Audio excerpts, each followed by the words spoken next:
Hello అండి, doctor Balaji Patel, intervention radiologist from Maven medical centre. Varicose veins అనేది మనకు చాలా కామన్ డిజీజ్.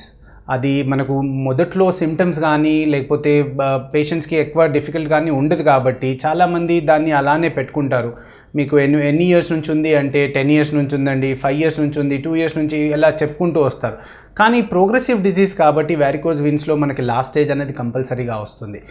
సెకండ్ స్టేజ్లో కూడా వస్తారు, అంటే ఉబ్బిపోయిన సిరులు ఉన్నాయి, ఇక్కడ నాకు ఇది అబ్నార్మల్గా ఉంది, మరి ఇది ఏంటిది అంటే మనం వాళ్ళకి ఆఫర్ చేస్తాం, ఇది వారికోస్ వీన్స్ అండి, ట్రీట్మెంట్ చేసుకొని.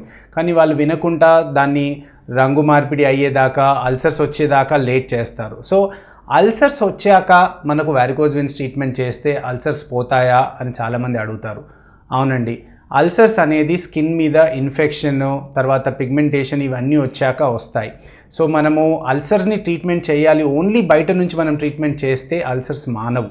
సో చాలామంది ఏమనుకుంటారు, డెర్మటాలజిస్ట్ దగ్గరికి, జనరల్ ఫిజిషియన్, జనరల్ సర్జన్ దగ్గరికి వెళ్ళి అల్సర్ ట్రీట్మెంట్ తీసుకుంటూ ఉంటారు. కానీ వారికోస్ వీన్స్ వల్ల వచ్చే అల్సర్స్ని నాన్ హీలింగ్ వీనస్ అల్సర్స్ అంటారు. నాన్ హీలింగ్ ఎందుకు అంటారు అంటే, మీరు ఎంత ట్రీట్మెంట్ చేసినా కానీ, పైన నుంచి ఎన్ని మందులు పెట్టా, యాంటీబయాటిక్ వేసుకున్నా కానీ అది ట్రీట్మెంట్ కాదు, అది పోయినా కానీ మళ్ళీ వస్తూ ఉంటాయి. సో అందుకని మనం దాన్ని నాన్ హీలింగ్ వీనస్ అల్సర్స్ అంటాం. కంపల్సరీగా కింద ఉన్న చెడిపోయిన రక్తనాళాన్ని మనము అబ్లేషన్ చేసి దాన్ని తీసేస్తేనే అప్పుడే మనకు ఈ అల్సర్స్ అనేది హీల్ అవుతాయండి.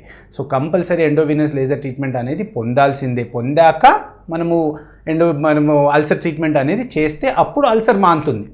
సో మీరు అల్సర్ని ఓన్లీ అల్సర్ ట్రీట్మెంట్ చేస్తే కనుక అది తగ్గదు. సో చాలా ఇంపార్టెంట్, మీరు తెలుసుకోవాల్సింది ఏంటిదంటే, మనకు కింద ఉన్న చెడిపోయిన రక్తనాళాన్ని మనం తీసేదాకా అల్సర్ అనేది మానదు. అందుకనే మనం దాన్ని నాన్ హీలింగ్ వీనస్ అల్సర్స్ అంటాము.